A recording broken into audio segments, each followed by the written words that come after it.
responder esse tipo de questão, a gente precisa primeiro saber o que é esse O e esse S.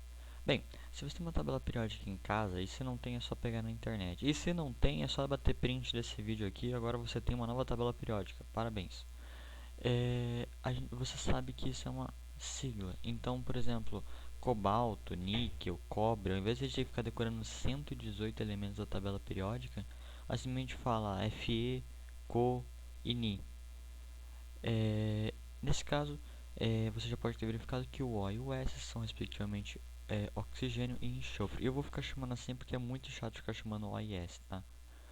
Eles são respectivamente os elementos 8 e 16 da tabela periódica. Eles ficam na família 16, nos períodos respectivamente 2 e 3. Se você não sabe o que é família e período, imagine um plano cartesiano.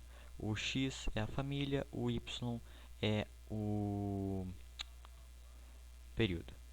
Nesse caso, você nunca acreditou que usar plano cartesiano? Achou errado.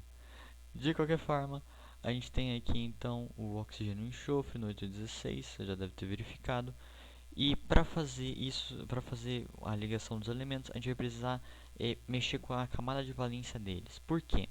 Uma ligação entre átomos nada mais é do que uma interação entre os elétrons que vai ter ali. Então, um átomo vai tentar puxar, entre aspas, o elétron do outro e assim ficar estável.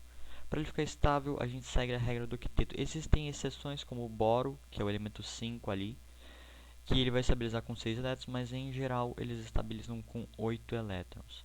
Levando isso em consideração, a gente tem uma coisa muito engraçada que acontece com essa ligação.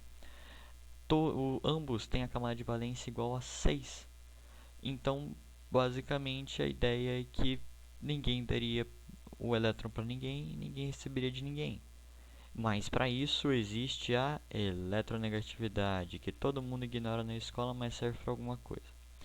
A eletronegatividade ela vai ditar qual é a capacidade de um átomo de puxar elétrons de outro. Ou só puxar elétrons mesmo. Também não.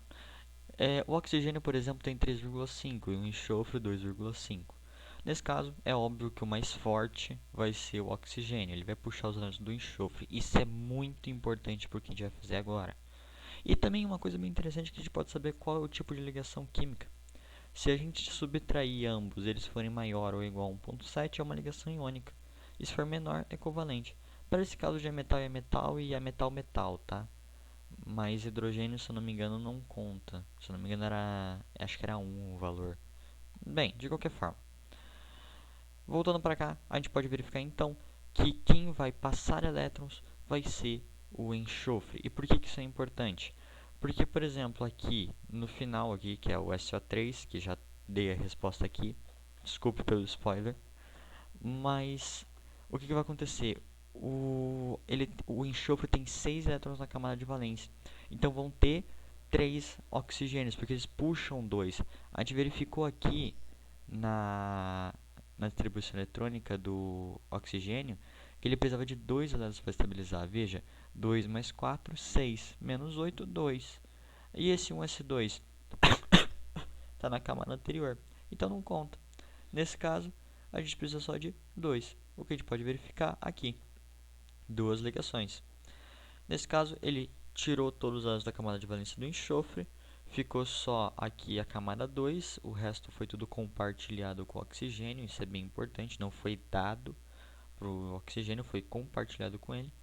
Mas é isso aqui, ele vai virar o SO3, ele vai compartilhar aqui com o oxigênio. Então, nesse caso aqui, só revisando, a gente precisa pegar as camadas de valência, fazer a distribuição eletrônica dele, verificar nesse caso específico, a eletronegatividade, quem que vai puxar o elétron de quem. Quer dizer, em si você pode usar para qualquer um, mas não é muito necessário em si, na prática.